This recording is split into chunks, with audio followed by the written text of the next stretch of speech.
Il est écrit dans 1 Jean chapitre 3, le verset 8, que le Fils de Dieu est apparu afin de détruire les œuvres du diable. Ces œuvres se manifestent au travers du péché, car sans péché, le diable ne sait pas manifester ses œuvres. L'amour de Dieu est le centre de tout ce que nous faisons.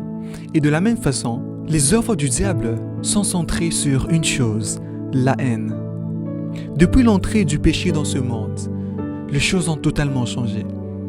Pas seulement notre relation avec Dieu a été endommagée, mais aussi la communion entre les hommes a été aussi endommagée. On ne s'aime plus. C'est vraiment difficile de supporter les erreurs des autres. Lorsque quelqu'un nous offense, on ne sait pas pardonner. C'est difficile de pardonner. Mais Christ a dit dans Matthieu 5, 7 que heureux les miséricordieux, car ils obtiendront miséricorde. Malgré que c'est difficile de pardonner, malgré que c'est difficile de se mettre à la place des autres, mais il y a une bénédiction qui accompagne ceux qui sont miséricordieux. Être miséricordieux, c'est un produit de l'amour. Car là où il y a l'amour, il y a le pardon, il y a aussi la compassion. Et la vraie justice selon Dieu, c'est celle d'un cœur qui est miséricordieux, c'est-à-dire un cœur qui est pardonnant envers ceux qui nous offensent, et un cœur qui est compatissant envers ceux qui sont faibles et ceux qui sont pauvres. Et nous devons être miséricordieux envers les autres parce que nous recevons constamment la miséricorde devant Dieu. Vous savez, la bonne question à se poser lorsque nous sommes devant quelqu'un qui nous a offensés ou lorsque nous sommes devant quelqu'un qui est dans le besoin, c'est de savoir qu'est-ce que Christ aurait fait à ma place. Dans Matthieu chapitre 18, Christ donne une parabole d'un serviteur impitoyable qui avait une dette envers son Seigneur de 10 000 talents, mais il ne pouvait pas payer cela. Alors il était sur le point d'être vendu, lui et sa famille, mais il a supplié son maître.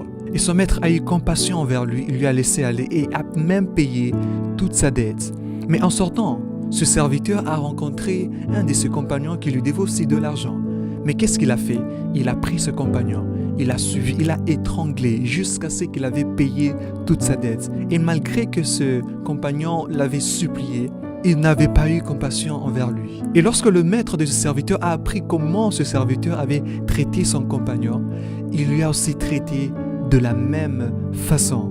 Et Christ a dit au verset 35 de Matthieu chapitre 18 que c'est ainsi que mon Père céleste vous traitera si chacun d'entre vous ne pardonne son frère de tout son cœur. Ne sois pas comme ce serviteur méchant qui n'a pas eu compassion et qui n'a pas pardonné là où lui a été pardonné. Et je t'encourage dans cet épisode à traiter les autres comme Dieu lui te traite et à laisser l'amour de Dieu dans ton cœur te conduire à pardonner et avoir compassion envers les autres. Alors prends courage et que Dieu te bénisse abondamment.